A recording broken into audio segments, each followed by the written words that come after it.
Le brocoli est un des légumes les plus recommandés qui soit, mais ce qui intéresse la recherche dedans, la plupart des gens ne l'avalent jamais, parce qu'ils le cuisent. La molécule s'appelle le sulforaphane. Elle a été identifiée au début des années 90 par un chercheur américain qui cherchait ce qui, dans les légumes de la famille du chou, avait attiré l'attention depuis si longtemps. Il l'a trouvée dans le brocoli, et surtout dans ses graines, où elle est des dizaines de fois plus concentrée que dans le légume adulte. Mais il y a une subtilité. Le sulforaphane n'existe pas tel quel dans le brocoli cru. Il contient un précurseur et une enzyme.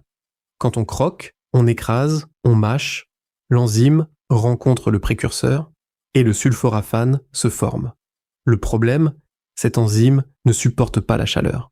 À la vapeur, à l'eau, à la poêle, elle disparaît. Le brocoli cuit garde le précurseur, mais plus rien pour le transformer. C'est ce qui rend ce produit intéressant. Il n'apporte pas le précurseur, il apporte le sulforaphane déjà formé et stabilisé. Il vient d'une matière première française qui s'appelle sulfodine, un extrait de graines de brocoli, pas de fleurettes. La graine, c'est là qu'il est le plus concentré.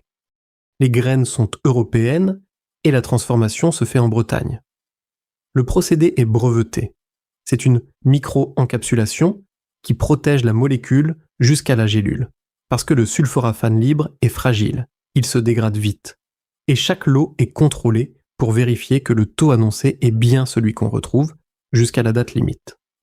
Les chiffres, chaque gélule contient 200 mg d'extrait, titré à 5%, soit 10 mg de sulforaphane. Pour donner un ordre de grandeur, c'est l'équivalent d'environ 380 g de brocoli cru. Cru, pas cuit. 2 gélules par jour, c'est 20 mg. Sur ce que ça fait, on va rester sobre, parce que la réglementation ne prévoit pas d'allégation officielle sur le sulforaphane. Ce qu'on peut dire, c'est que c'est une des molécules végétales les plus regardées de ces 30 dernières années et que d'Inveo l'a choisie sous sa forme active. Gélule végétale, en pullulant. 2 gélules par jour, un flacon de 60 couvre un mois.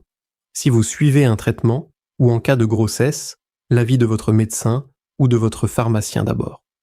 Le brocoli, continuez à en manger. Mais sachez ce que la casserole en fait.